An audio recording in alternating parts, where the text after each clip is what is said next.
आपका हमारी आध्यात्मिक यात्रा में हार्दिक स्वागत है। आप सुन रहे हैं शिव महापुराण, जो सनातन धर्म के ही अनमोल ग्रंथों में से एक है। इस श्रृंखला में हम आपके लिए ही इस दिव्य ग्रंथ के प्रत्येक अध्याय का शाश्वत पाठ प्रस्तुत करेंगे। आइए इस ज्ञान और धर्म की ही यात्रा को आरंभ करें। भगवान महादेव की महिमा और उपदेश से ही सजी इस पावन कथा के साथ ही ओम नमः शिवाय। 12वां अध्याय, संन्यास की विधि वर्णन। सूची बोले, हे महाभाग मुनीश्वर, वामदेव तुम धन्य हो। तुम बड़े ही दिव्य भक्त और दिव्य ज्ञान जानने वाले में श्रेष्ठ हो। तुमको त्रिलोक में भी कुछ भी अविदित नहीं है। फिर भी लोक कल्याण की दृष्टि से मैं तुमसे कहता हूँ। इस लोक में ही जीव अनेक शास्त्रों से मोहित हो रहे हैं, जिससे परमेश्वर की विचित्र माया को ही नहीं जान पाते।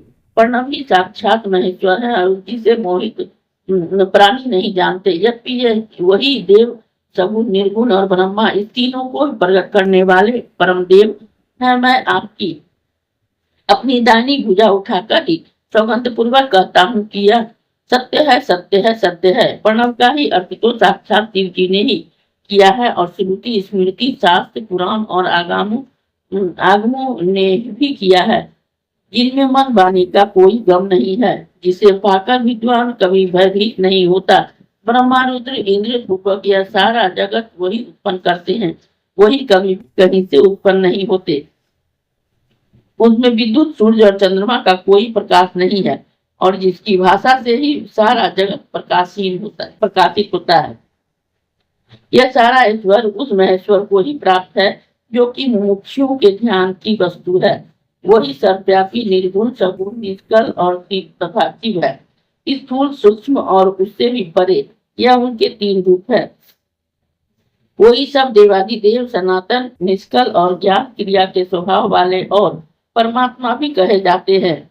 वही देव पंचक और कला पंचक भी है। उनका मन सर्वदा ही शुद्ध स्फटिक मणि के समान प्रसन्न और शीतल रहता है, जिसके 5 मुख, 10 भुजा और 15 नेत्र हैं, जो ईशान देवी मुकुटयुक्त पुरातन पुरुष और अघोर हृदय वामदेव गुहा तथा प्रदेशमान है। सगपाद तन्मूर्ति, साक्षात संपूर्ण निष्कल और मूर्ति, वे यह 6 प्रकार का शरीर धारण करने वाले हैं। शब्द की शक्तियों से ही वे स्फुरित होते हृदय में विराजमान रहते हैं। अपनी मनोमयी शक्ति से ही वाम भाग में विभूषित है।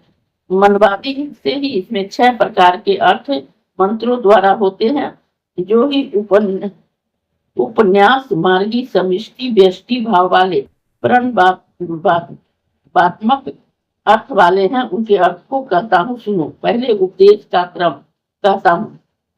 हे महाराज, लोक में 4 वर्ण विख्यात हैं। इसमें 3 के लिए वेदाचार कहा गया है।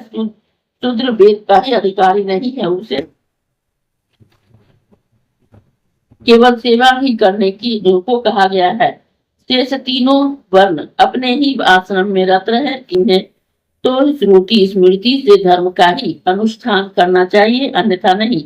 इन्हें इसी से ही सिद्धि प्राप्त होगी। वेद मार्ग के प्रदर्शक परमेश्वर की यही आज्ञा है। तब श्रुति, स्मृति आदि जैसा कहते हैं, उसी के ही अनुसार वर्णाश्रम धर्म से अपने आचारों द्वारा ही परमेश्वर की पूजा करें, जिसके करने से कितने ही श्रेष्ठ मुनियों की सायुज्यता प्राप्त होती है। इस अध्याय के श्रवण हेतु आपका हृदय से धन्यवाद।